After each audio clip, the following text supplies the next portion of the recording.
Добре дојдовте во новата епизода на Хоризонт Телма.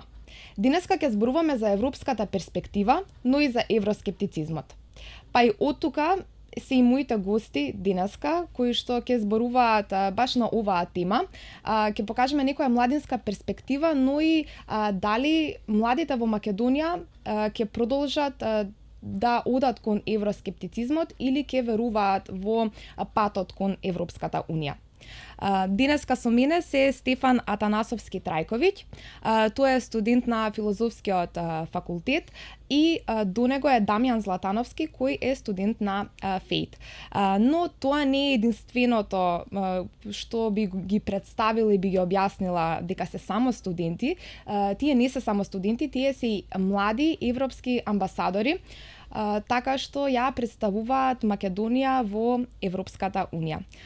Ви благодарам најпрвин што сте денеска тука со мене и се надевам дека ќе имаме интересна дискусија.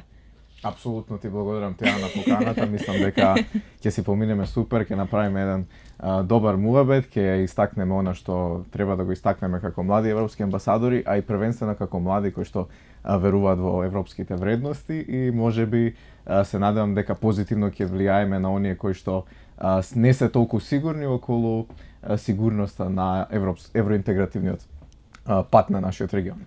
Ти благодарам и од мене. Освен што сме оние кои што представуваат Македонија во институциите и представниците на Европската Унија, ние сме оние кои што Европската Унија доближуваат до младите, но и генералната публика, за да покажеме дека ЕУ е најголемиот партнер во патот на кај иднината. Па и од тука, како што спомнав од најавата, го спомнав евроскептицизмот, кој што сега според истражувањата е многу застапен кај младите, дури 46,5%, поправете ме ако бројката можеби е неточна, но бројката е голема во тоа колку младите во Македонија сметаат дека државата никогаш нема да влезе во Европската Унија.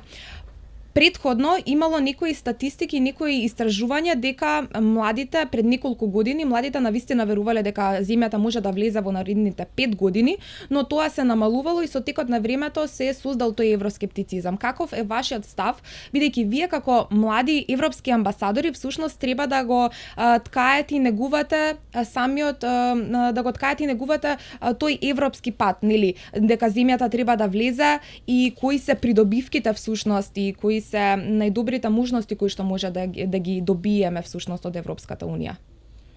Точно. Во најновата анкета кажува дека младите во 2025 година се изјасниле дека само 38,5% веруваат дека ќе влеземе во Европската Унија на подолг пат, а само 6,7% од нив веруваат дека тоа ќе се случи во наредните 5 години. Што споредбено со 2019 година, кога 60% од младите верувале дека ќе влеземе на подолг пат, од кои што дури 70 верувале дека во следните 5 години. Тоа значи дека минатата година сме требале да бидеме членка на Европската Унија.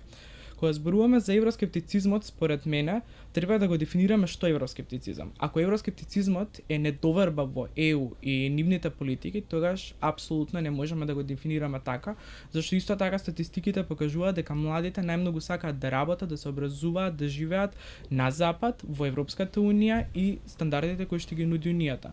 Но доколку евроскептицизмот го гледаме како верување дали ние ќе станеме членка некогаш или во блиската или во далечната иднина, тогаш за жал евроскептицизмот расне, што и до некаде оправдано, бидејќи младите не се толку демотивирани од Европската Унија, колку се демотивирани од долгиот пат кој што го одиме. Точно е дека и оние жртви кои што како држава ги направивме или компромиси, како да ги кажам, резултираат на тоа, на најголемиот процент од младите се изјаснуваат дека не веруваат дека ќе станеме членка на Европската Унија поради високото ниво на корупција, а дури потоа што е над 85% од испитаниците, а дури потоа со околу 60% како втори два фактори зошто не можеме да влеземе во Европската Унија, доаѓаат билатералните спорови и нефункционалноста, односно недовербата во институциите. Така, Стефан, твојот став кој е? Па, генерално, она што го кажа Дамјан е навистина добар осврт, со тоа што ја би направил еден амандман на ова излагање, дека апсолутно треба да правиме разлика помеѓу евроскептицизам во контекст на неподржување на она што значи европски вредности, европски политики, она кое што е нашето културно место, да речеме, во еден геостратешки контекст. И од друга страна, евроскептицизам заснуван на тоа како оди процесот на евроинтеграција. Така што во овој дел, амандманот ја само кој што би го направил, е дека причините поради кои што евроскептицизмот за жал расте и помеѓу генералното население и особено важно помеѓу младите е поради тоа што ние како држава која што е во евроинтегративниот пат, се уште не сме почнале да ги отвараме кластерите, меѓутоа сме во процесот. Тоа значи дека ние и особено кој ќе се земе причините кои што се наведени како проблеми, корупцијата како прво и билатералните спорови како на второ место како проблем, тоа зборува дека проблемот предоминантно е тука, а не во Европската Унија. Па и оттука сакав да се надоврзам, бидејќи Дамјан спомна, извини што те прекинав, продолжи ако имаш нешто да додадеш, па... И кога констатираме дека проблемот е тука, односно дека локалните власти, централните власти не испорачуваат она што значи европски реформи, кои што се наложени од страна на Европската Унија, тогаш одлуките и процесите во кои што сме влегле билатерално и со Грција и со Бугарија стануваат потешки. Да, но еве сега би се задржале прво бидејќи ќе зборуваме за сите мислам сите теми што ќе ги начнеме, бидејќи ја спомна корупцијата, билатералните спорови. Сакам да се задржиме на корупцијата, бидејќи според истражувањата 84,6% од младите сметаат дека корупцијата е најголем проблем во државата. Не само за евроинтегративниот пат, туку и за многу други работи, како и недовербата во институциите, што е дури 60%. Дамјан, ти спомна. Па и оттука, дали сметате дека ако веќе ние сакаме да се придвижиме кон Европската Унија, треба прво, како ти, Стефан, што спомна, да поработиме малку на нашите проблеми дома, за да можеме всушност и како држава да и се понудиме на Европската Унија. Бидејќи Европската Унија не сака држава каде што 84% од младите сметаат дека се е базирано на корупција. Бидејќи тоа е многу сериозна бројка. Ај вака. Да не правиме разлика помеѓу работење дома и работење на евроинтегративниот пат. Затоа што работење дома значи работење на евроинтегративниот пат. Евроинтегративниот пат не се само билатералните спорови. Кога гледаме дека дома нема резултати, тоа значи дека нема резултати на евроинтегративните процеси. Фала Богу, значи тоа е толку едноставно да се објасни, затоа што од извештаите на Европската Унија гледаме дека сите овие, како се вика, загрижувања помеѓу младите и во делот на корупцијата и во делот на билатералните спорови, меѓутоа и во делот на сите останати системски предизвици, како животен стандард, студирање, значи образование, колку е тоа проблем за студентот, понатаму пензионерите со пензиите, платите, колку се тие, колку ги оспособуваат граѓаните финансиски за да бидат стабилни. Сите работи се нотирани во европските извештаи. Ако ние ги следиме европските извештаи, тогаш значи дека работиме дома. Ако дома нема прогрес, нема ни прогрес во евроинтегративниот пат. И тоа е едноставно. Тоа значи дека граѓаните, кога ќе излезат на избори, најлесно може да ја донесат одлуката кого да го поддржат врз основа на тоа колку одредениот политички представник или представничка се залага за европските реформи и евроинтегративниот пат. Ако не се зборува за ова, тоа значи дека буквално тој човек кој што ја бара вашата доверба не зборува за реформи кои што ќе го подобрат вашиот живот. Да, со Стефан често ова го комуницираме особено со младите луѓе дека не може да се одвои едното од другото. Впрочем, процесот на преговарање со Европската Унија можеби е, еве нека ме поправат политиколозите, но најидеалната структура од правила кои што треба да ги исполни и задачи кои што треба да ги исполни една држава за да може да се осамостои и да се зајакне на повеќе нивоа. Мислам, тоа е пат кој што го поминале и Норвешка и Швајцарија, кои што се една од најразвиените земји не само во Европа, туку и во светот, а го поминале за да се осигураат дека се доволно јаки за да продолжат. И затоа треба да сме свесни дека ние не преговараме за влез во ЕУ, ние преговараме за Македонија да биде доволно развиена, да биде доволно средена земја која што ќе овозможи добро образование, животен стандард, добро здравство, ќе овозможи услови за живење и да не само нас да не задржи, туку и да додат луѓе кои што сакаат да посетат дали е тоа туристички, па дури да најдат работа, зашто државата нуди можности.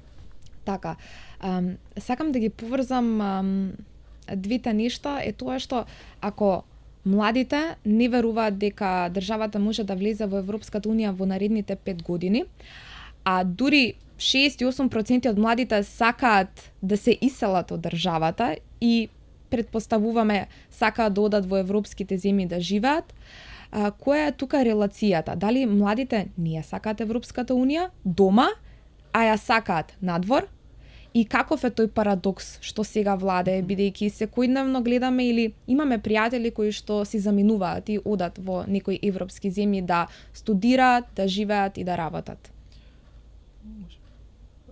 Значи, ова е многу интересно прашање и исто така статистиките, сега не сакам да нафрламе бројки само, но кажуваат дека кога ги прашаме младите или генерално луѓето кои се бенефитите од ЕУ, дали поголем бенефит имаме личен или државата, секогаш го вадат личниот бенефит, а еден од стравовите од членството е големиот одлив на мозоци, кој што јанака се случува без членството во Европската унија. Јас секогаш ова комуницирам користејќи го старогрчкото значење на зборот идиот. Значи во стара Грција идиот бил човек кој што одлучувал, имал можност, но одлучувал да не биде политички или општествено активен. Значи во некоја смисла да не гласа на избори во модерно време. Јас кажувам дека во Македонија како млади луѓе можеме да одлучиме да правиме промени со тоа што ќе гласаме, ќе се кандидираме или ќе бидеме доволно активни луѓе во општеството, не мора тоа да биде на традиционални политички патеки, или ќе одлучиме да бидеме под наводници идиоти кои што молчат. Кога одиме во странство, ние немаме опција, таму сме идиоти, не можеме да предизвикаме општествена промена. Затоа многу ми е поразителен фактот дека над 70% од младите се изразуваат како неактивни во општеството, што е поразителна бројка, и особено кога се земе дека само 8% па кажуваат дека се вклучени во процесите на policy making и слично. Значи дека ние може да мигрираме во Европа, на запад, кај било. Но таму сме само обични луѓе кои што не можат ни да гласаат, а камоли да се да направат некаква општествена промена. Затоа треба да размислиме дома да бидеме проактивни млади луѓе и да ги носиме промените тука, за да може за 10, 15, 20 години, па дури кога ние ќе имаме деца, тие да живеат во една просперитетна земја. Значи промената доаѓа од нас и на локално ниво. Точно, во голема мера со тоа што има некои детали кои што можеби не се толку прецизни во делот на политичката наука. Те ја спомна дека студирам на филозофски, ја студирам меѓународни и интеркултурни студии, значи кога ќе дипломирам ќе бидам политиколог и ќе дипломирам за разлика од некои. За кого се однесуваш? Па не сега мислам важно тоа, меѓутоа она кое што сакав да го кажам е дека кога го лоцираме проблемот, не треба да го лоцираме кај оние кои што се колатерална штета на акциите на некој друг. Значи некој што донел како одлука, што направил и сега имаме колатерална штета. Колатералната штета се младите. Младите, нивниот мајндсет, начинот на кој што тие размислуваат, начинот на кој што тие наоѓаат решенија за нивните секојдневни проблеми е резултат на претходните системски реформи кои што се направени, очигледно недобри, односно лоши реформи, затоа што за да имате проактивен граѓанин, не само млад човек, проактивен граѓанин, мора да имате образовен систем кој што ќе го насочи. И ќе се вратам само на прашањето кој што го постави. Значи, само да завршам во делот на образовниот систем. Тоа значи дека во образовниот систем ние мораме младите уште од основно па средно и потоа дефинитивно веќе за високо образование не треба да има дискусија, да ги научиме што значи да бидат граѓани. Затоа што во спротивно со, например, предлог реформата за гимназиското образование, која што за среќа професорите од филозофскиот факултет ги опонира и застанаа за интересите на социологијата, логиката, филозофијата, етиката и слично, имаме ситуација каде што за малку ќе отидевме подалеку од она што значи да се научи некој да биде граѓанин. Ако не ги научиме младите што значи да бидат граѓани, тоа е исто како сега ние да седнеме тука да играме Монопол, јас, ти, значи снимателите позади и само ти и Дамјан да знаете да играте.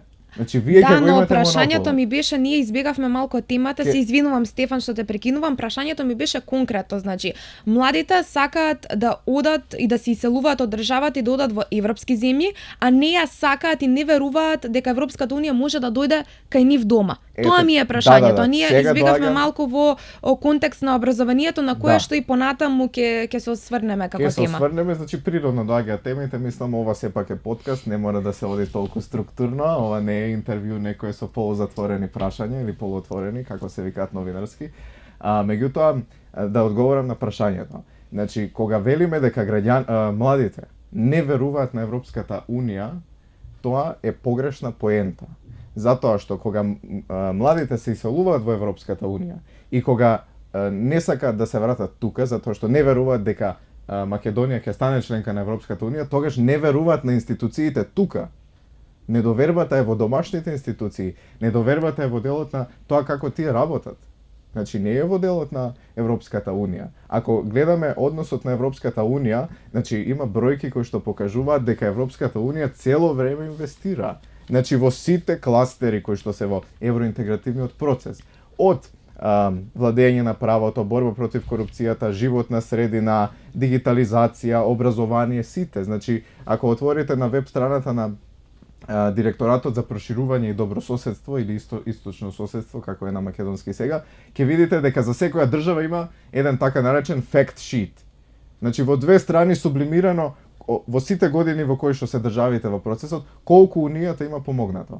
А од друга страна, со сите извештаи кои што се прават секоја година, се покажува колку државите немаат направено, колку државите кандидатки немаат направено.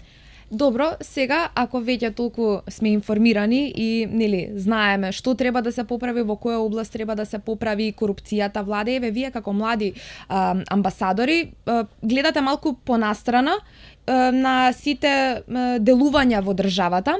Па еве, секој од вас ако може да ми посочи што би можел да направи ако би бил, не знам, еден ден функционер. Знам дека во еден ден не би можело да се реши некој проблем, но која тема би ја поттикнале што за вас е од круцијална важност и што би можела да се поправи и што ја потребна всушност на Македонија, нели, да се штиклира од сите тие што ги велите вие негодувања или нотирања во извештаите на Европската Унија. Еве, пошто Дамјан е повеќе вклучен во процеси, беше, не знам дали се уште е вклучен во процесите на донесување одлуки како дел од факултетското или универзитетско студентско собрание, не сум сигурен. Меѓутоа бил во процесот, знае некои повеќе системски предизвици од она кое што јас го гледам само можеби како студент, него ќе му дадам шанса прв. Јас дефинитивно, дали на ден, дали на подолго, би се посветил на младите. Бидејќи ние како млади треба сме оние кои што ги носат промените. Ти убаво рече дека младите не можат веќе да чекаат Европската Унија да им дојде дома, сакаат да отидат во Европската Унија. И тоа е евидентно во секоја статистика, не мора статистики да читаме. Млади сме, комуницираме со наши врсници и сами знаеме што мислиме и сме свесни дека мора нешто да се преземе сега. Но од друга страна што ми беше муабетот со можноста да направиме политички промени е дека мора да делуваме на зголемувањето на нивото на проактивност кај младите. Дека младите мора, ако формално не оди образованието, за граѓанското образование, мора да најдат канали на кои што на друг начин ќе се претварат од оние пасивни чинители, во активни луѓе кои што ќе ги земат родителите, бабите, дедовците за рака и ќе кажат сега вака гласаме за иднина на Македонија. Гледаме луѓето како луѓе, не како партијата која што стои позади нив. Значи дека фокусот на млади и младите кои што се активни со критичко размислување се оние кои што може да направат промени и сметам дека секој политичар кој што е на позиција или во парламентот каде и да е, мора да се посвети на младите и да се работи на нас. Стефан, ти, еве, Дамјан го зема делот за младите, дека тој би ставил фокус на младите, бидејќи, нели, најважно е младите да имаат критичка мисла, а тоа е нешто што можеби и ни недостасува кај нас тука дома. Твојот став, дали би се посветил можеби на судството, дали некој друг дел би зел на здравството, еве, како млад европски амбасадор? Значи, проблемот со кој што сите млади и сите граѓани се соочуваат по прв пат кога ќе влезат во системот, дали е образовниот, здравствениот, правосудниот или не знам, транспортниот систем и така натаму, е корупцијата. Значи секаде станува збор за еден ист именител, ист предизвикувач. Тоа значи дека ние мораме да ја таргетираме корупцијата. Корупцијата најдобро се таргетира со дигитални решенија, затоа што корупцијата како појава е присутна секаде. Секаде каде што некој човек донесува одлука, имате можност за корупција. Никој не може да го елиминира човечкиот фактор. И сега, доколку ги дигитализираме јавните услуги, доколку ги дигитализираме процесите, не знам, јас би одел и на дигитализација, например, во образовниот систем, да дигитализираме како се избират професори, кои што имаат сомнителни докторати.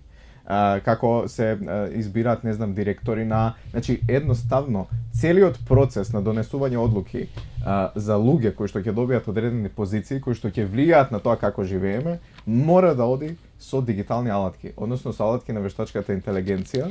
Но еве сакам да те прашам тука, ти ја спомна вештачката интелигенција. Мислам дека ние доволно не сме дигитализирани како држава и сме многу далеку од она што би го нарекле вештачка интелигенција. Несвојствено тоа што спомнуваат дека сакаат да ја внесат вештачката интелигенција како олеснување и како алатка, но еве, кој е твојот став? Ако ние веќе не сме доволно дигитализирани, како би можеле да бидеме и обучени и да ги користиме алатките на вештачка интелигенција? Јас ке мора да додадам нешто тука. Еве, тука тука може би Дамјан, затоа што доаѓа од техничко-технолошка област. Ја кратко ќе кажам. Значи, за да се дигитализираме, мораме да работиме на евроинтегративниот пат. Затоа што и во инструментите за предфинансирање, значи пред отварање на преговорите, има пари за дигитална инфраструктура и таа веќе се реализира тука. Например, кој ќе видите дека одредени услуги се дигитализираат, тоа да знаете дека е реализирано со поддршка и на Европската унија. А понатаму сите други алатки кои што стојат во кластерите и сите фондови кои што се во кластерите, има таму и за дигитализација. Така што, пак ќе кажам, ако не се работи на евроинтегративен пат, ни дигитализација, ни борба против корупција, ни ништо. Толку. Јас би сакал само да те коригирам во начинот на користење на вештачката интелигенција. Вештачката интелигенција треба да користиме како алатка која што ни помага во ефикасноста на извршување на задачите, но не треба да работи за нас и за нас да бира функционери, професори и како и да е. Значи тоа апсолутно не треба да го прави вештачката интелигенција, зашто многу фактори се вклучени во тој процес, но од друга страна, како што кажа Стефан, за дигитализацијата, особено не мора да е само во образованието. Општо, ние сме од неодамна дел од програмата на Дигитална Европа, каде што имаме фондови за пристапни фондови за дигитализирање. ФЕИТ отвори EDIH Hub, кој што е еден од европските хабови за дигитализација на мали и средни, мислам дека предпријатија, кој што нуди помош на дигитализирање на фирмите, тоа е исто финансирано од Европската унија. Исто така, мислам, порталот кој што го користиме услуги беше? Па имаш МОН услуги и услуги. Не, услуги на Министерството за дигитална трансформација портал кој што е директно финансиран од Европската унија. Така што и во таа дигитализација ни помага Европската унија, но она кој што главно сакав да го кажам дека вештачката интелигенција како треба да ни послужи како алатка, но не да не замени или да ги врши работите за нас. Добро, јас сега не би се понова апсолутно сите одлуки да ги прави. Да, ја тука ќе се AI. ќе се надоврзам бидејќи Дамјан добра поента даде, но во делот на вештачката интелигенција и самото злоупотребување, бидејќи денеска гледаме deepfakes, гледаме многу лажни вести, многу исфотошопирани слики кои што и претходно ги имало, но со deepfakes мислам дека сега почнува оној бран и мислам дека сме во бранот на оние дезинформации, лажни вести, во зависност нели од самиот алгоритам на секој поединец на социјалните мрежи, но еве мислам дека и потребно и тука да се донесуваат регулативи. Еве вие како млади што мислите дека треба да се направи, бидејќи ако веќе сакаме да ја користиме вештачката интелигенција, ако веќе сакаме да сме 100% дигитализирани, како ние всушност можеме да се заштитиме? Што ни е потребно на нас младите, но и на нашите институции за да можеме на вистински начин да ја користиме? Значи ние никогаш не излеговме од брановите на вештачката, Ние никогаш не излеговме од брановите на дезинформациите, мислам и нема држава која што нема искочена, само некои држави подобро го управуваат со бродот за да не потонат во дезинформациите. Точно е дека вештачката интелигенција го обрзува целиот тој процес и многу го олеснува, но пред некоја недела бевме дел од конференција која што се случуваше во Скопје, а е намената конференција за медиумска писменост помеѓу Европската унија и Западниот Балкан, вклучувајќи и нас како земја, каде што имаше многу добро предавање од професор од Данска, кој што беше насловено ако опозицијата користи вештачка интелигенција, позицијата мора исто така да применува. Беше насочено кон новинарите, значи во твојата струка конкретно, кажувајќи дека кога оние кои што ни шират дезинформации, лажни вести или дипфейкови, што и да е, користат вештачка интелигенција, зашто ние да не користиме за пронаоѓање на вистинските податоци, на fact-checking. Значи ние може да направиме модели кои што релативно лесно се изработуваат, кои што прават проверување на информациите, проверување на точноста на фотографијата и слично, но она што уште по-застрашувачки е што најновиот апдейт, најновиот модел на вештачка интелигенција на Google, Gemini, има така наречен модел за генерирање на слики Nano Banana Pro, мислам дека се викаше, кој што споредба на сликите кои што ги има генерирано пред една недела и што генерира сега, се гледа огромна разлика и новите слики се скоро невозможно да препознаеш дека не се сликани со телефон или реални фотографии.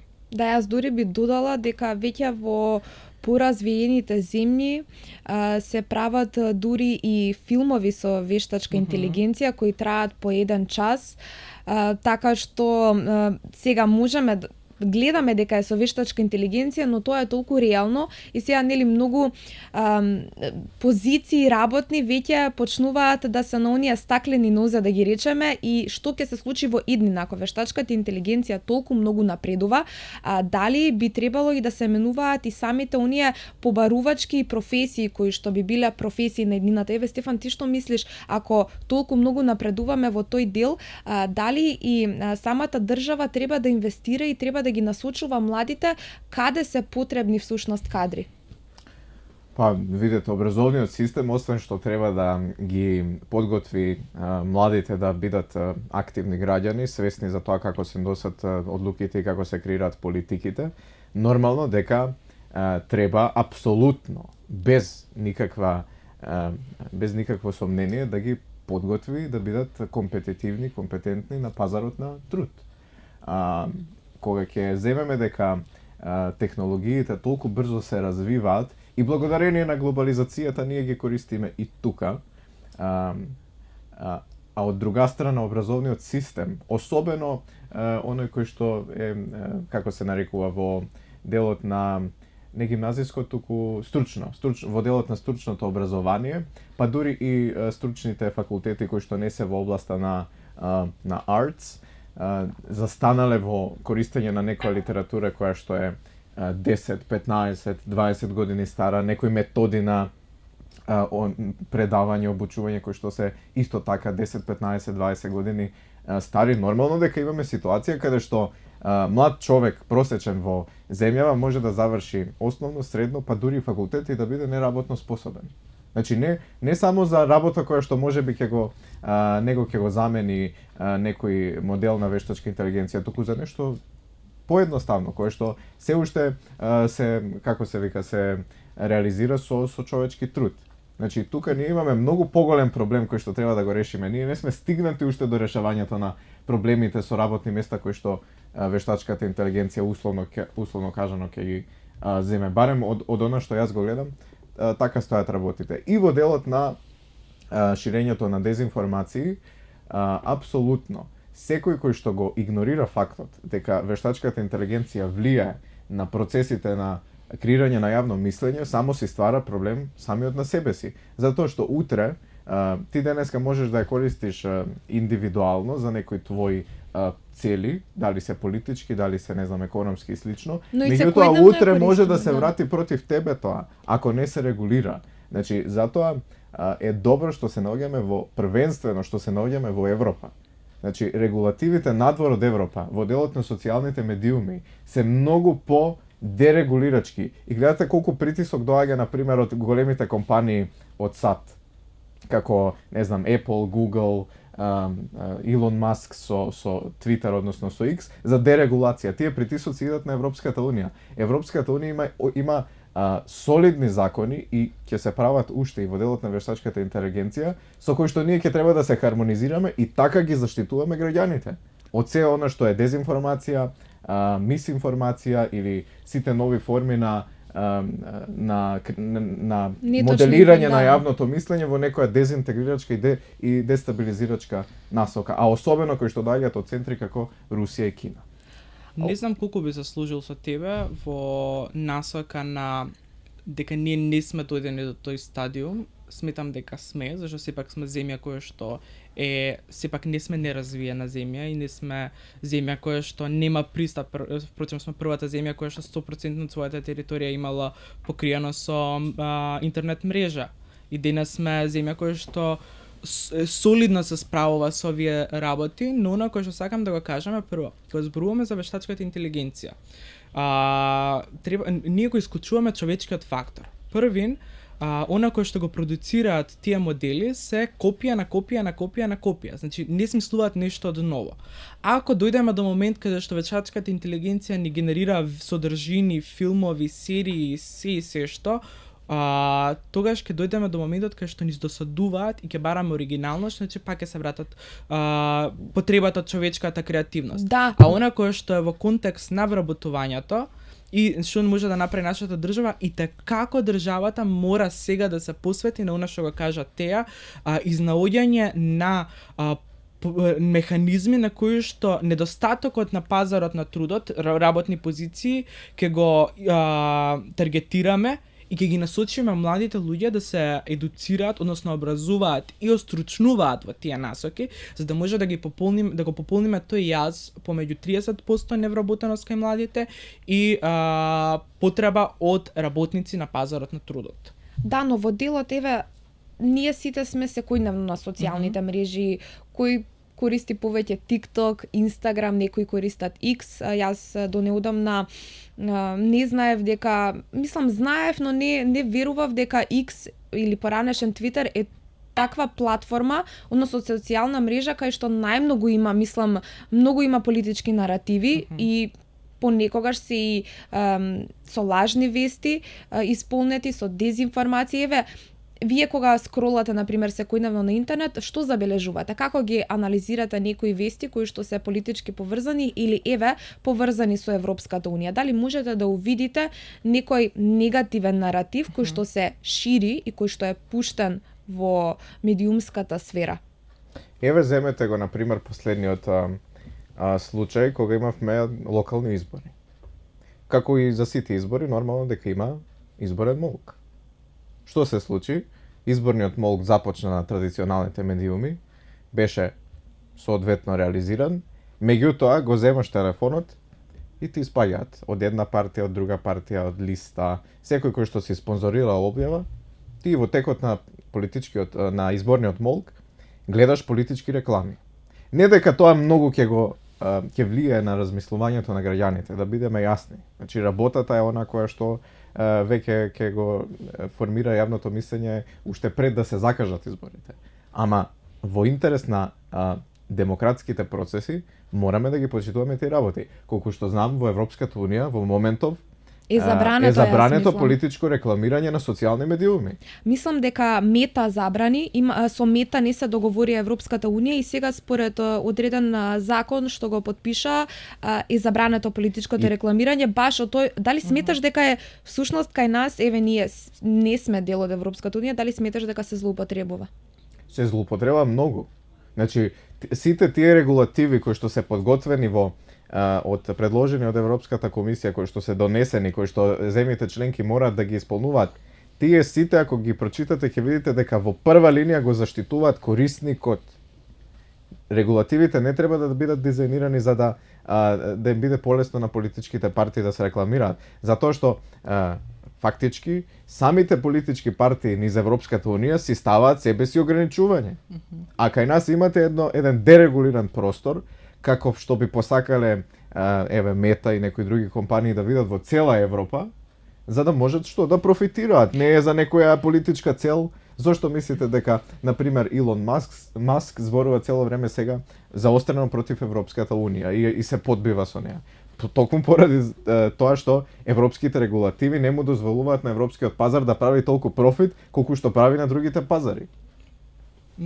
Да, дефинитивно треба да се смени дефиницијата за медиуми и што спаѓа под медиуми кај нас според законот, заради тоа што новите традиционалните медиуми биваат заменети со некои нови и тоа треба подитно да се регулира за да може да одиме со времето пред тоа да не поклопи. А што се однесува до информациите за Европската унија и општо на социјалните мрежи, тука се јавува еден проблем што на социјалните мрежи секој може да даде мислење. Но тоа не значи дека секој е стручен во мислењето кое што го дава. И тоа е проблем, но можеби нема конкретен механизам како тоа може да се регулира. Проблемот доаѓа кога легитимни дали се тоа телевизии или печати кога ќе објават вест и веста е небулозна, односно не дава доволна информација или не ги комуницира работите јасно. Но тука би додала и дека денеска, еве бидејќи јас работам како новинар, имаме многу, но и ти ги спомна, платформи кои што не се регулирани и имаме инфлуенсери кои што навистина шират нивни погледи на светот и тука, ајде, да не зборуваме на слободата на говорот и тоа дека сите имаат она freedom of speech и сите можат да кажат што мислат и она критичка мисла да ја задржат, но понекогаш тоа оди во насока на лажни вести и на некоја пропаганда која што можеби е претходно платена. Во тој дел, затоа што еве медиумите ја имаат должноста да ги информираат граѓаните за работите што се случуваат, но што е со оние луѓе кои што всушност првичната должност не им е да информираат? Точно. Прво, слободата на говор и говорот на омраза знаат никогаш да бидат многу блиски, не треба да правиме разлика меѓу двете, но и треба подобро да се регулираат тие моменти на ширење на пропаганда или промовирање на продукт, не мора да тоа политичка пропаганда, промовирање на продукт кој што ти гарантираш дека го имаш користено, тоа исто така Европската унија го воведе како механизам со тоа што ти мораш да кажеш дека си платен за да направиш таа реклама. Што се однесува до традиционалните медиуми, што сакав да кажам, на социјалните мрежи, често сакаат да бидат неутрални на работите, вклучувајќи Европската унија, што не се служувам дека тоа треба да е случај. Не велам дека тие треба да ја бранат Европската унија во секој поглед, туку треба да информираат, не само да ги кажуваат веста, туку да информираат и да дадат контекст на работите кои што ги зборуваат. Пример, во јуни, кога требаше парламентот да го гласи извештајот за напредокот на Македонија на Европскиот пат за 2025 година, јас кога читав вест од еден наш етаблиран медиум, иако сум доста информиран за целиот тој процес, не ми беше јасно дали зборуваат позитивно, негативно или што значи тоа гласање, зашто зборија дека над 400 пратеници гласале за предлогот, И после читав коментари, луѓето разбрале дека тие 400 пратеници се против Македонија, зашто имаше дискурс претходно по социјалните мрежи и општо во јавноста за дали треба придавките и објаснувањето за македонскиот идентитет да влезат во тој извештај. И тука е проблемот што медиумите недоволно комуницираат и недоволно даваат контекст на она што го кажуваат. Сега јас разбирам дека со скратени буџети, за жал, ситуацијата во која се наоѓаат медиумите кај нас во државата, не секој медиум може да има еден новинар кој што е за спорт, еден за политика, еден за култура,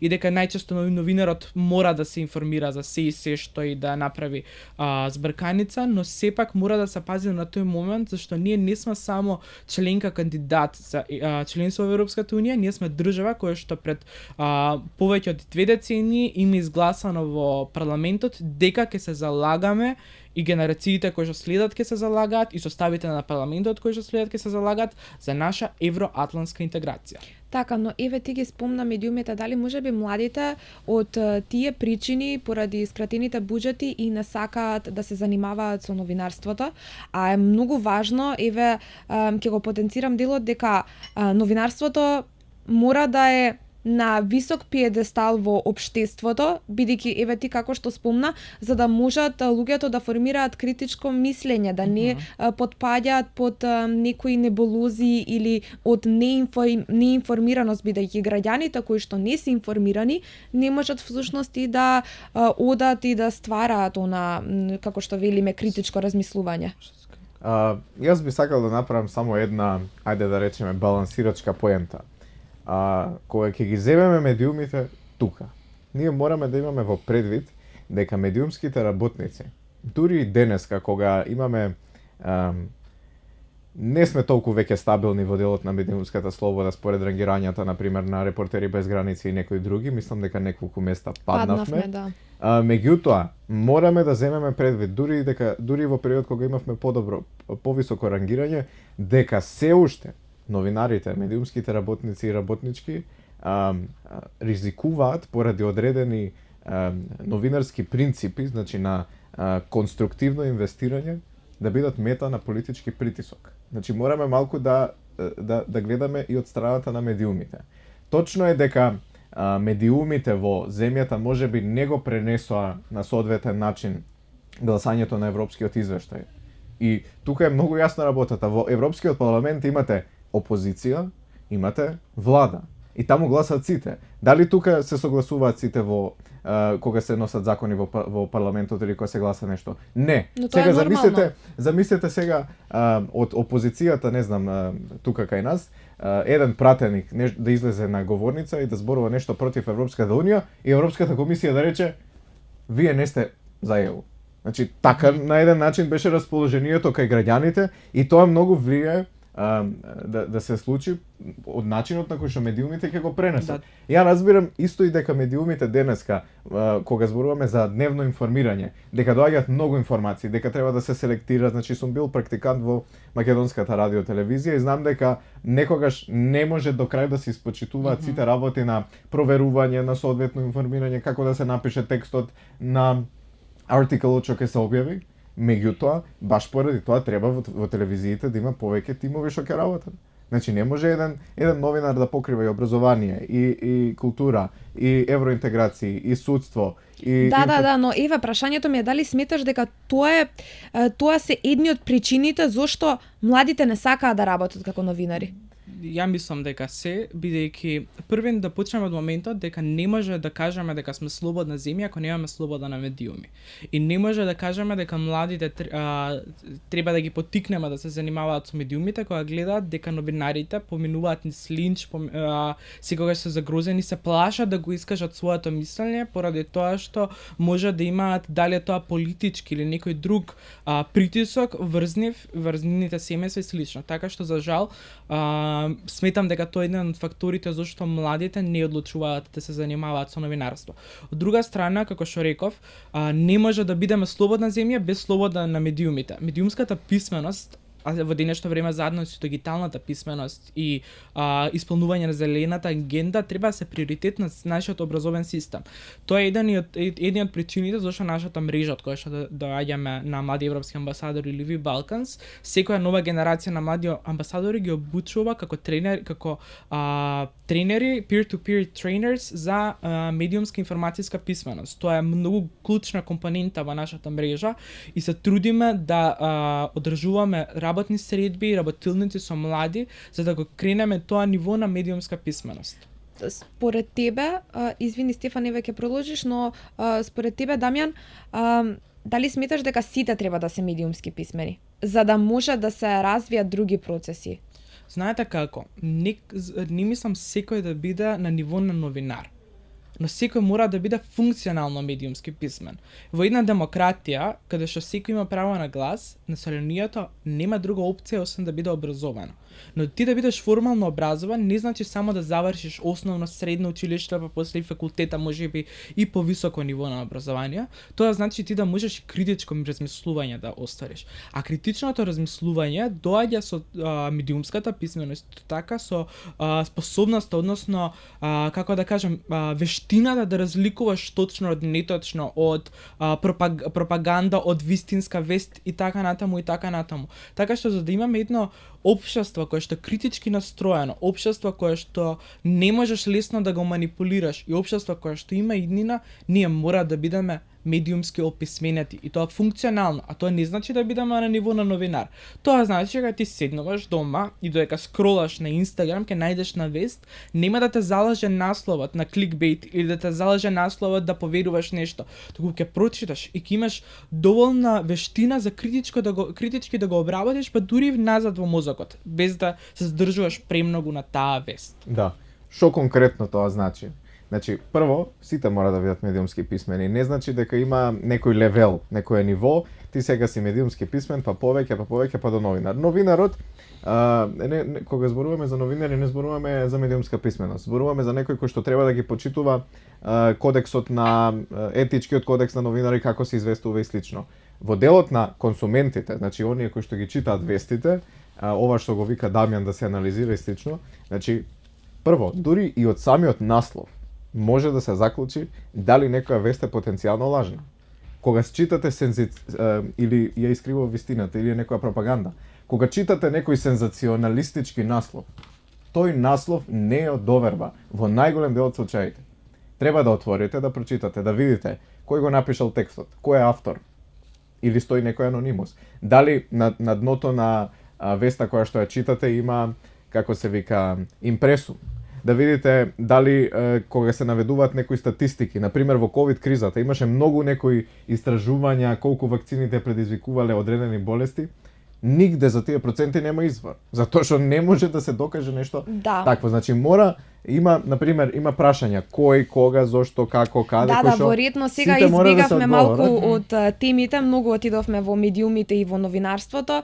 Сепак вие мора да имате знаење за себе, бидејќи сте сепак млади македонски европски амбасадори, но сакам да ми кажете и во делот на вашиот активизам, вашето волонтерство, бидејќи првично вие сте како волонтери, не сте платени од Европската унија, и тоа е уште еден добар факт што би сакала да го истакнам, бидејќи вие сакате да волонтирате во напредокот на земјата во евроинтегративниот пат. Па и тука би сакала да ве прашам, кои се досегашни активности, настани кои што ги имате реализирано? Еве, Дамјан, ти спомна зелената агенда.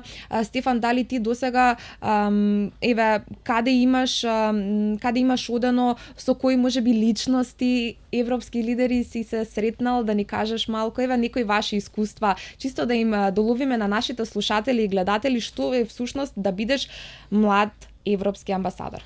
Да, точно. Значи, кога зборуваме за настани и работите кои што ги правиме, ги оделуваме локалните настани и регионални и настаните кои што ги се случуваат на нивото на Европската унија.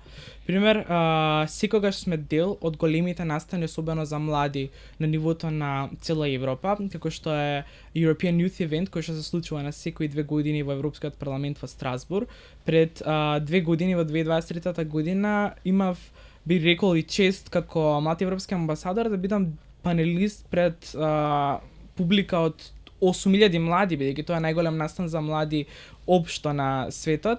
Панелист кој што зборуваше за активизмот во Македонија и не само во Македонија, туку и Западниот Балкан и што се значи да бидеш млад човек. Таму имавме прилика и да запознаеме пример Роберта Мецола, која што е претседателка на Европскиот парламент, но и некои други европратеници од различни коалиции, различни земји.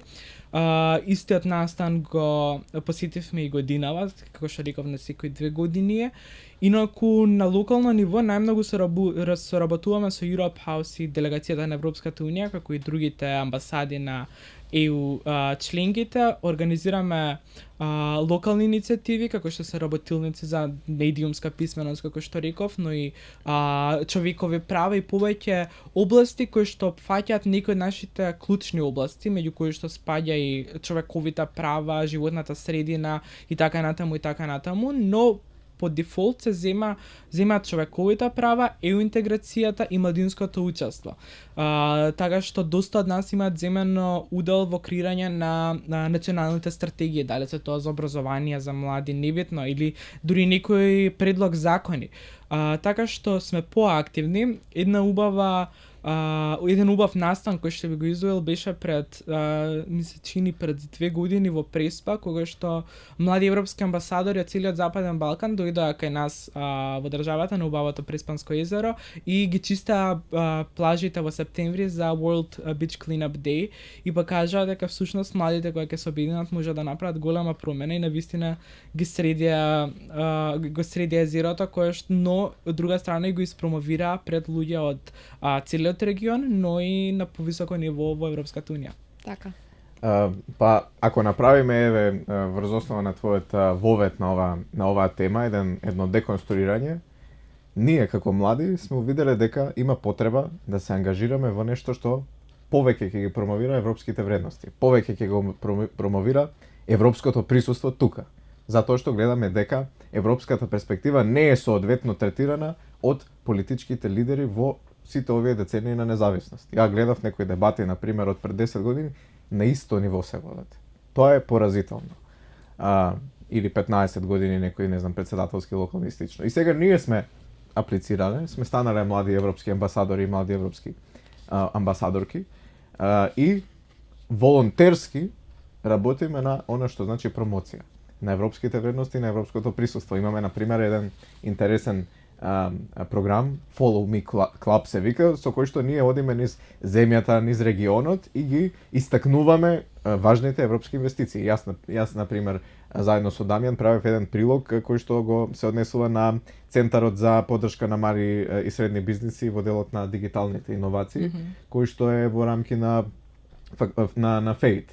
Ми се чини, како се викаше? Да, InnoFate, односно ID Hub, кој што го спомнав претходно. Да, тоа е многу важен центар кој што ќе им помогне и на младите индивидуалци, на средните бизниси, на малите бизниси кои што сакаат да тестираат некакви идеи, значи слободно нека ги видат веб страните и да се информираат.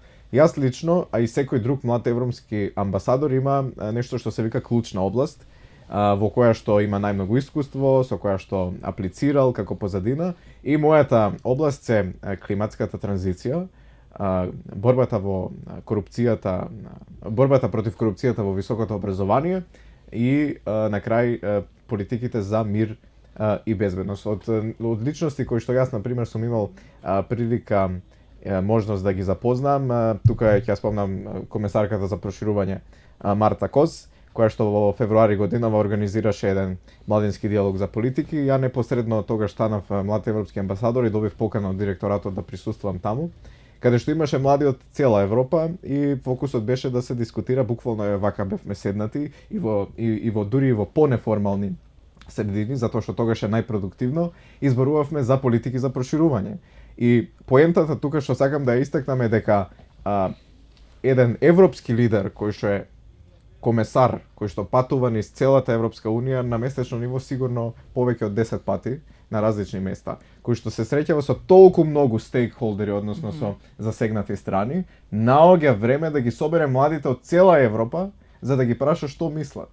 Од друга страна, председателката на Европската комисија сега има неизин личен младински советодавен одбор. Таму членуваат повторно млади од цела Европа, значи од Европската унија и од кандидати. И од земјите Извини, кандидати. Стефан, што ќе те прекинам, но еве, кажи ми, кога ја запозна Марта Кос, каков впечаток ти остави на прв момент? Сум ја запознал Марта Кос и сум ја запознал високата представничка Каја Калас кога беше тука. Видете, мислам дека и за Марта Кос, и за Каја Калас, и за сите политичари и политичарки, дали домашни, дали странски, мислењето кое што ние го формираме врз основа на нивните јавни појавувања во медиумите многу често е различно од она што тие се во директната комуникација.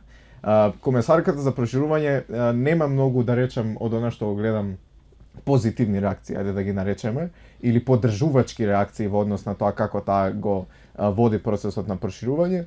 Меѓутоа, на крајот на денот тоа е само поради начинот како што медиумите ги пренесуваат работите. Да, но за тебе каква е Марта Кос? Каква беше твојата реакција кога ја виде Марта Кос и кога си направи неформален муабет?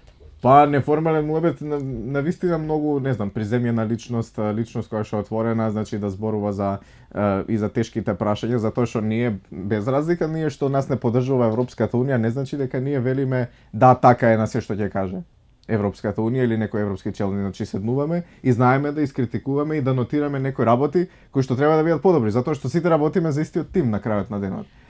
И можам да кажам дека за разлика од некои политичари тука кои што се на многу пониски позиции, европските лидери кои што се во рамки на Европската унија покажуваат многу поголема отвореност, приземјеност, спремност да разговараат. Дополнително се работи за личност која што претходно има долги години работено и во дипломатија и во медиуми, и едноставно знае како да се поврзе со граѓаните. Таму исто така беше и комесарот за меѓугенерацијска правичност, млади, култура и спорт. Мислам дека го погодив директоратот со многу сектори, кој што е најмладиот всушност комесар во рамки на овој. Колку години имаш?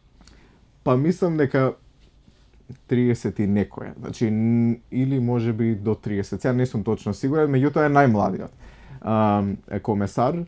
И исто така тие се навистина еден одличен тим, буквално значи од различните состаноци кои што ги имавме во текот на тие 2-3 дена, па се до некои поформални средини кај што креиравме содржини за социјалните медиуми и така натаму. Едноставно гледате дека се отворени да ги слушнат вашите мислења и разменуваат со вас. Не е само дојди кажи ми. Сега нормално дека ние ако навлеземе во имплементацијата ќе им најдеме мани на сите, затоа што на крајот на денот проблем на европско ниво е дека младите не се доволно слушнати. Ама ние треба да влеземе во Европската унија за заедно да работиме сите млади од Европската унија, како што и сега го правиме тоа, меѓутоа уште полесно ќе можеме да го правиме тоа како членка на Европската унија, младите да се соединат и да ги адресираат младинските прашања. Јас мора да се сложам со моментот дека се гледа голема разлика кога комуницираш со дипломат од Европската унија и политичарите на локално ниво, бидејќи секогаш дипломатите од Европската унија пристапуваат многу по-другарски, многу по-youth-friendly со нас и без разлика дали ќе го земат предвид тоа што го кажуваме, имаш чувство дека некој те слуша, дека искуството со политичарите дома најчесто ми било спротивно од тоа и дека зборувам со надмени луѓе кои што сметаат дека знаат се и дека прават се најдобро, што е некоја култура која што мора да се смени. Дури и да знаат се и да прават се најдобро, сметам дека не треба човекот да биде толку, би рекол, надмен, вообразен. Точно.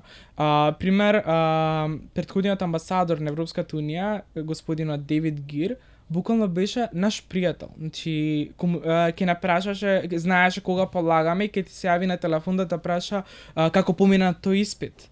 И тоа беше со сите нас така. Бидејќи тој знаеше дека најголемиот пријател на секоја земја се младите и дека треба на младите да им се даде шанса.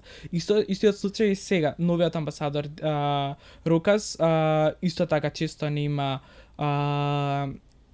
собирано да не запознае да види што прават младите, но и од скоро формираше борд на млади советници на амбасадорот на Европската унија. Така што еве гледаме дека Европската унија го гледа значењето на младите, перспективата на младите, и тоа не зборуваме само во EU интеграцијскиот процес, во процесот на медиумската писменост, која што збориме дигиталната трансформација, која што зборивме здравството, безбедноста, во секој контекст, зашто мене страшно ми иритира фразата дека младите се иднината. Не.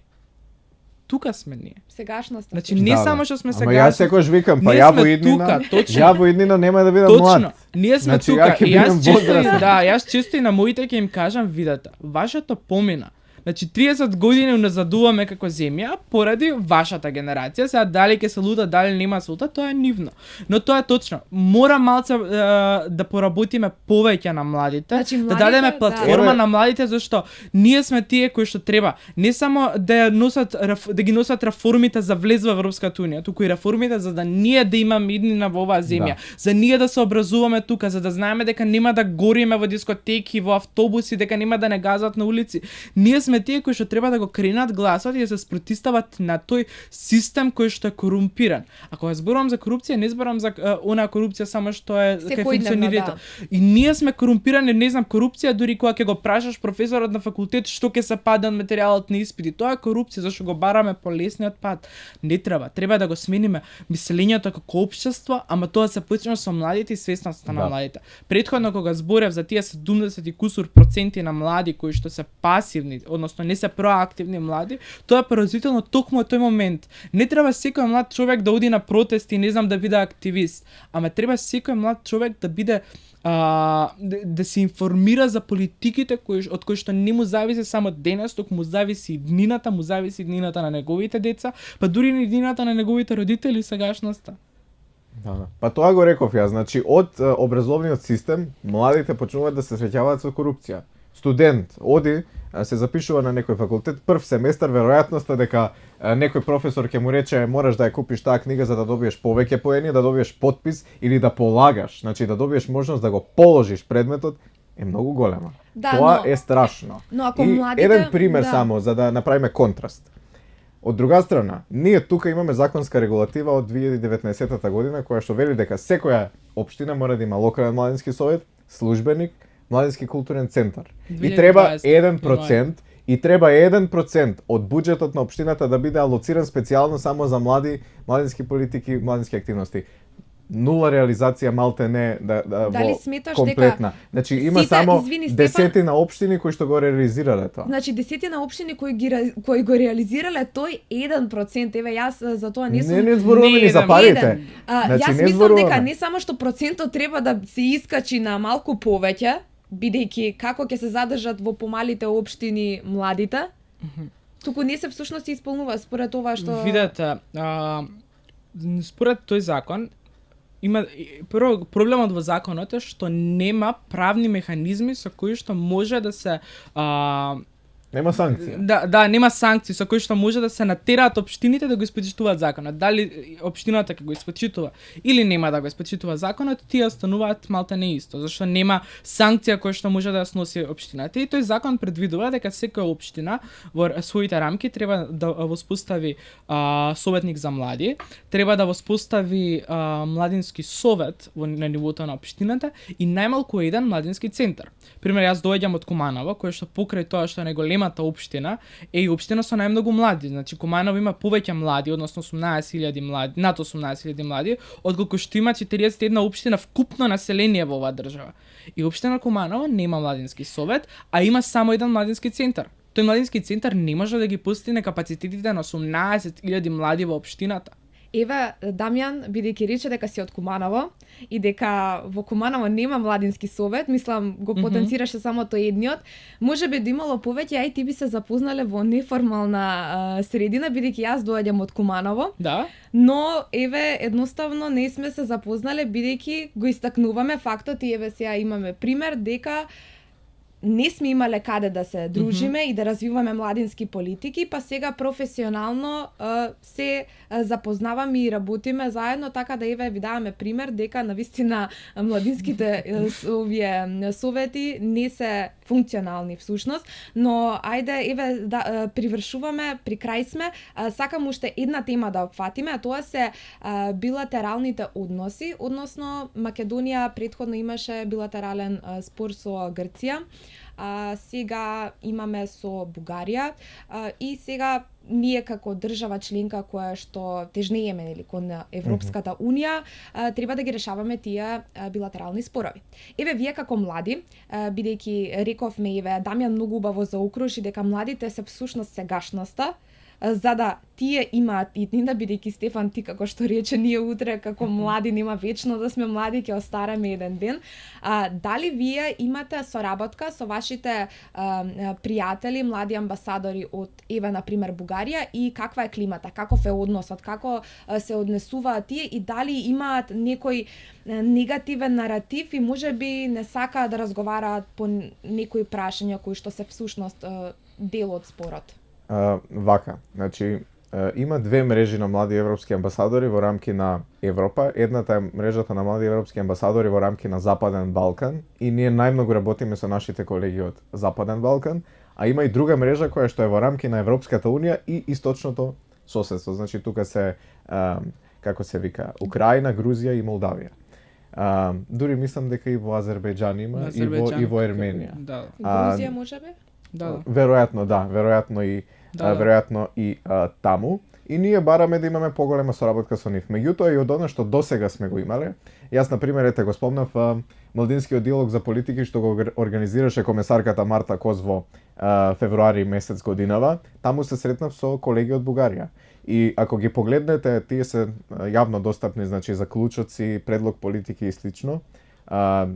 Таму тоа не беше само за млади европски амбасадори, што додатно импонира, затоа што доше млади од различни позадини. Можеби имало шанса да дојде некој кој што не е толку, да речеме, пријателски настроен во некој политички контекст. Меѓутоа, благодарение на фондовите како Erasmus+, европските, младите од Европа се поврзаа, се запозна и се уште го прават тоа. Се спријателуваат тие пријателства преку тој фонд. Утре колку шансата дека лидерите на државите утре ќе бидат луѓе кои што претходно се запознале преку Еразмус е огромна.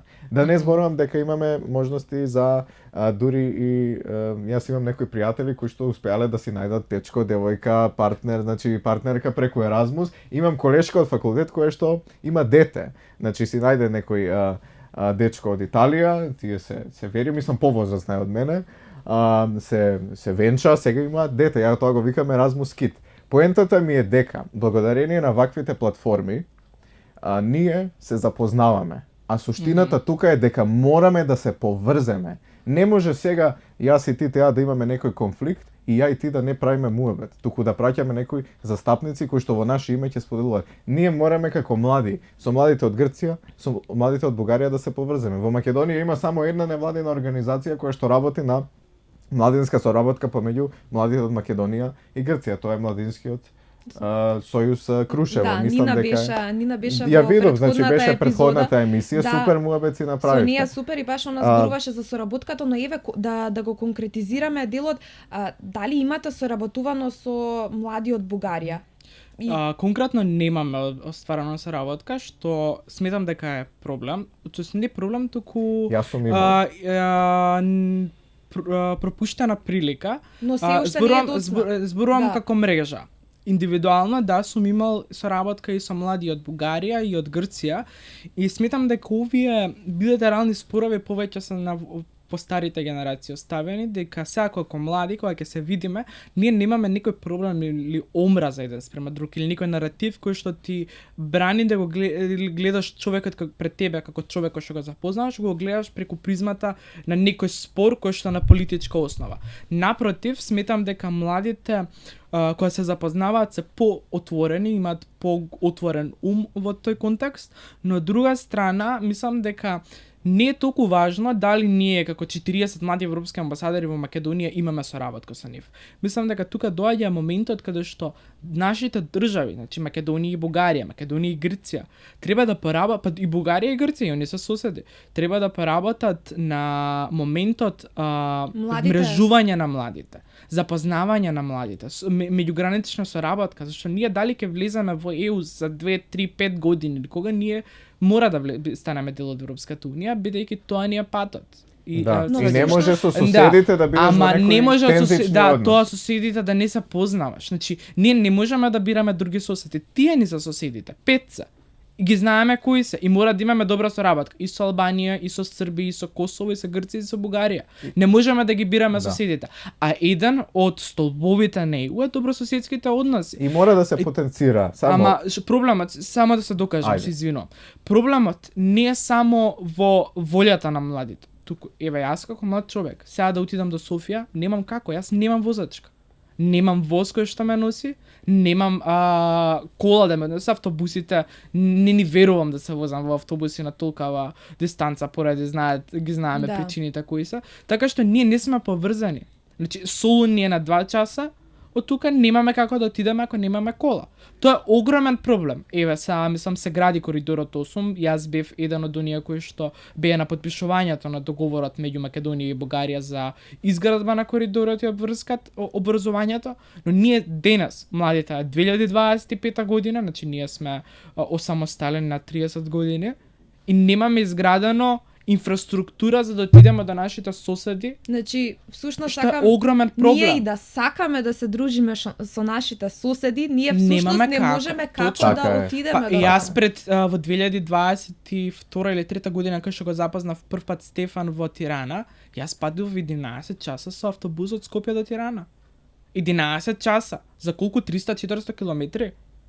Тоа е многу голем проблем. Да, Значи, да. ние за да може да се прифатиме едни други, треба да се запознаеме едни други, да се запознаеме едни други, треба да имаме инфраструктура, не само ваква инфраструктура на проекти, туку инфраструктура, физичка инфраструктура што ни фали. да. А она што го кажа Стефан за Еразмус, јас секогаш го потенцирам Еразмус како еден од најдобрите проекти ever, значи во историјата општо, преди тоа што ако ништо друго, младите кои што одат на Еразмус, знаеме дека социјакономската ситуација во државата не дозволува ти да одиш не знам на колку патувања годишно или да го праќаш детето, а Еразмус овозможува на децата уште во средно училиште да одат ако ништо друго барем до Хрватска и да отидат во земјите на Европската унија и да видат како изгледа систем кој што функционира. Зашто ти кога ќе се вратиш дома, еднаш си видел функционален систем, веќе потешко го трпиш нефункционалното, потешко го прифаќаш. Бидејќи се додека не видиш нешто како функционира, не си свесен дека твоето не е функционално. Мислиш дека тоа е дефолтното како што треба да оди. Тоа е А нормално. кога ќе отидат, ќе се вратат тука и верувам дека за година, 2, 5, 10 години кога тие млади луѓе од учесници на Еразмус, кога ќе се вратат и ќе бидат оние кои што ги носат политиките или не знам, шефа во фирма или слично, ќе сака да ги примени тие добри практики кои што ги има видено Да. во Европската унија. И тоа е многу битен момент кој што Еразмус ни го овозможува како млади да го видиме и да го донесеме знаењето тука. Можеби нема, пример, не знам, ако сме биле на проект за животна средина, можеби нема тоа конкретно да го имплементираме, но сигурно сме виделе други работи. Пример, јас памтам во средно бев во едно училиште во Летонија, кое што не можам да ја обишам како беше средано средното училиште. Ние немаме приватни училишта на такво ниво. И системот на организација на училиштето беше нешто кое што ние потоа го применивме во моето средно. Така што учиш работи, а ние бевме таму за животна средина. Така што учиш работи, разменуваш искуства, ами запознаваш луѓе и тогаш е потешко некои пропаганди да те подсвесно тераат да имаш омраза спрема некој народ или спрема некоја група на луѓе, кога ги имаш запознаено, имаш видено дека и тие се луѓе како тебе. Па мислам, младите од овој регион, дали се од Грција, Бугарија, Србија, Албанија или Македонија, се млади кои што имаат малтени слични проблеми со нас. Така што ние имаме повеќе сличности со тие луѓе преку границата во Деве Бајер, отколку што имаме различности. Така што како гласи слоганот на Европската унија, обединети во различностите, односно различностите се оние кои што не обединуваат и не прават посилни заедно. Да. И покрај слоганот на Европската унија, кој што е особено символичен и никогаш поважен од претходно, слоганот на Европската делегација, односно на европските делегации на Западен Балкан е ЕУ со тебе. Тоа значи дека Европската унија, нас како млади, нас како граѓани, како држави, ни помага да го постигнеме она кое што нас ќе не ги подобри животите. Ајде да бидеме малку реални. 1,5 милион реално население кое што живее тука, дали ќе направи огромна разлика со тоа што ќе стане дел од Европската унија за Европската унија, или поголемата разлика и поголемата корист, да не речам целосно, е на наша страна. Точно. Значи, ако назадуваме или ако заостануваме во овој процес, тоа е одење сам против себе на крајот на денот.